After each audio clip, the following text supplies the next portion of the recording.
12월 28일 월요일 새벽 예배입니다. 오늘 하나님께서 저에게 주시는 말씀은 시편 41편 1절부터 13절까지의 말씀입니다. 시편 41편 1절부터 13절까지의 말씀을 드라마 바이블로 함께 들으시고 보시겠습니다. 가난한 자를 보살피는 자에게 복이 있으며 재앙의 날에 여호와께서 그를 건지시리로다. 여호와께서 그를 지키사 살게 하시리니 그가 이 세상에서 복을 받을 것이라. 주여, 그를 그 원수들의 뜻에 맡기지 마소서. 여호와께서 그를 병상에서 붙드시고 그가 누워있을 때마다 그의 병을 고쳐주시나이다. 내가 말하기를, 여호와여, 내게 은혜를 베푸소서. 내가 주께 범죄하여 싸우니 나를 고치소서 하였나이다.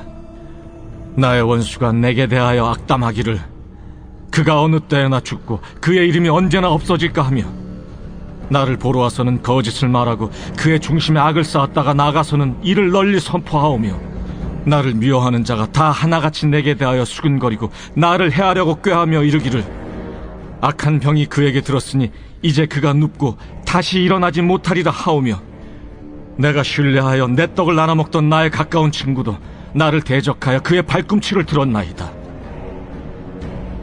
그러하오나 주 여호와여, 내게 은혜를 베푸시고 나를 일으키사 내가 그들에게 보응하게 하소서. 이로써 내 원수가 나를 이기지 못하오니 주께서 나를 기뻐하시는 줄을 내가 알았나이다.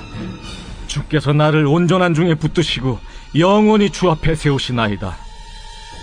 이스라엘의 하나님 여호와를 영원부터 영원까지 송축할지로다. 아멘, 아멘. 오늘 본문 시편 41편의 시인은 다윗입니다. 시편의 내용을 보니 다윗은 병들어 있는 상태입니다. 사실 몸이 병들고 아프면 마음도 약해지기 마련입니다. 위로받고 싶고 격려도 받고 싶어 합니다. 그런데 다윗은 그런 위로와 격려는커녕 험담을 듣고 있습니다. 다윗을 싫어하는 원수가 찾아와서 하는 말이, 저 사람 언제 죽을까? 빨리 죽어 사라져 버려야 할 텐데 하는 악담을 퍼부었습니다. 어떻게 하면 병든 다윗을 빨리 해치울까 궁리나 하고 있습니다. 영영 일어나지 못할 것이라고 아예 다윗에게 저주를 퍼붓고 있습니다. 심지어는 다윗이 함께 한 상에서 밥을 먹던 친구들조차도 다윗을 대적하고 있습니다. 원수야 그렇다 쳐도 소꿉 친구들까지 등을 돌리는 판국이니 다윗의 심정이 어떠했을까요? 억장이 무너졌을 것입니다. 그런데 성도인 여러분, 이런 비통한 처지에서 다윗은 하나님이 자신을 고쳐주실 것이라고 확신합니다. 친구들과 원수들의 기대와는 달리 하나님께서 자신을 회복시켜 주실 것을 믿었던 것입니다. 그런데 이 확신은 그저 막연한 장담이 아니었습니다. 분명한 근거를 가지고 하나님이 고쳐주실 것을 확신했습니다. 그 근거가 무엇일까요? 오늘 본문 1절 말씀입니다. 가난한 자를 보살피는 자에게 복이 있으며 재앙의 날에 여호와께서 그를 건지시리로다. 다윗은 자신이 과거 가난한 자를 보살폈던 것을 기억합니다. 그리고 하나님께서는 가난한 자를 보살폈던 자신을 결코 모른 척하지 않을 것을 확신합니다. 어떻게 그렇게 확신할 수 있었을까요?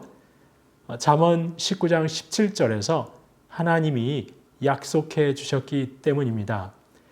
가난한 자를 불쌍히 여기는 것은 여호와께 꾸어드리는 것이니 그의 선행을 그에게 갚아주시리라. 가난한 자를 불쌍히 여겨서 보살핀 선행을 하나님은 반드시 갚아주신다는 것입니다. 그래서 다윗은 확신했던 것이지요. 가난하고 약한 자들을 돌보았던 자신을 하나님께서 결코 외면치 않을 것이라고, 이 병에서 회복시켜 주실 것이라고 확신했던 것입니다.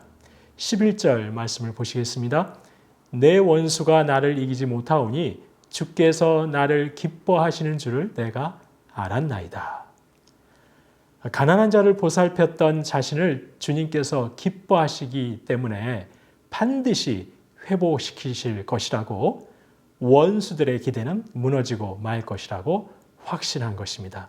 그러면서 그는 하나님을 찬양하면서 이 시를 마무리합니다. 13절에서 이스라엘의 하나님 여호와를 영원부터 영원까지 송축할지로다 라고 찬양하고 있습니다.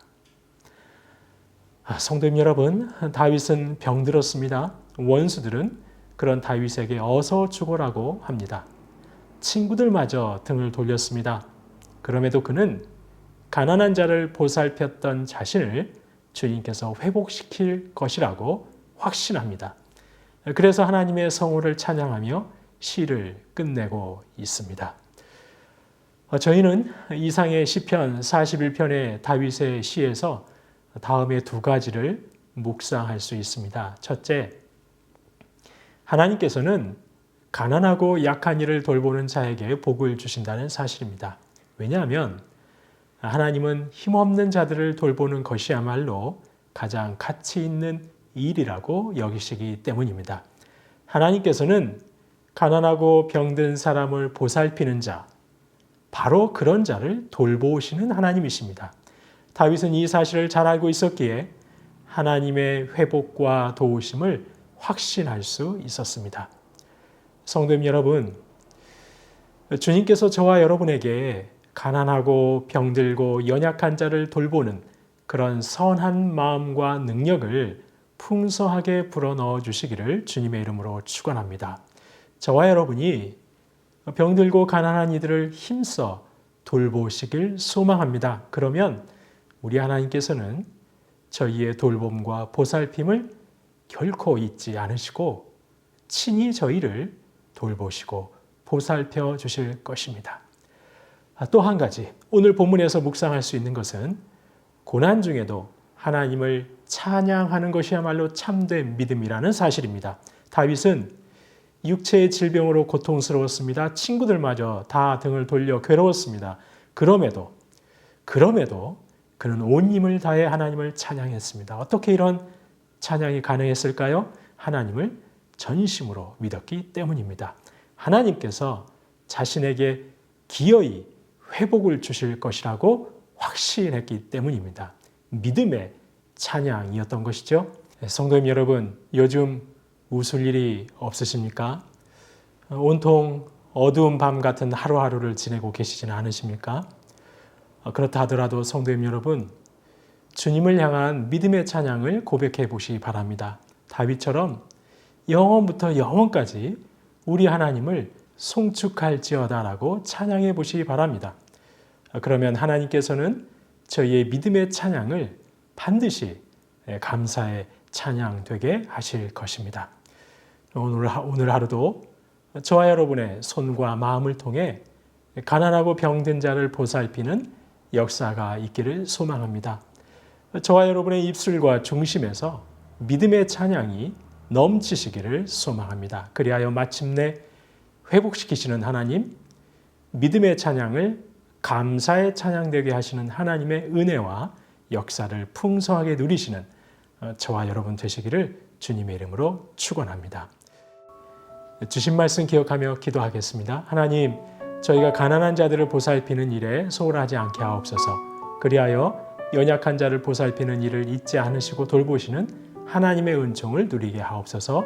고통과 어려움 중에도 믿음으로 하나님을 찬양하게 하옵소서. 그리하여 믿음의 찬양이 감사의 찬양되는 은혜를 누리게 하여 주옵소서. 주신 말씀 기억하며 함께 기도하겠습니다.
나라와 민족을 위해서 기도하겠습니다. 하나님, 전쟁과도 같은 방역의 현장에서 수고하는 이들을 주님 손으로 붙들어 주옵소서. 경제적 어려움과 심리적 외로움에 고통당하는 이들과 우리 주님 함께하여 주옵소서. 나라와 민족을 위해 합심하여 기도하겠습니다.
교회를 위해서 기도합니다. 담임 목사 청빙을 통해 살아계신 하나님의 선한 뜻만이 밝히 드러나게 하옵소서. 비대면의 상황에서도 세수는 모든 성도님들 하나님과의 동행의 기쁨이 넘치게 하여 주옵소서. 교회를 위해서 한 마음으로 기도하겠습니다.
마지막으로 선교사님과 하루를 위해서 기도합니다. 월요일 캄보디아의 조학현, 정승원 선교사님을 위해서 코로나 상황에서도 지혜롭게 개인 전도와 소그룹 모임을 진행하게 하시고 새해에도 말씀의 씨가 잘 뿌려지고 오직 주님만이 영광 받으시는 한 해가 되게 하옵소서. 김일혜 집사님, 김영자 원사님, 김기석 집사님, 김찬준 집사님, 정승금 권사님, 김봉남 권사님, 정임 집사님, 조금열 집사님, 김경화 집사님의 친정아버님, 그리고 안행순 집사님, 노서아 자매님의 온전한 치료와 회복을 위해서도 이 시간 마지막으로 선교사님과 환우들을 위해 함께 기도하겠습니다.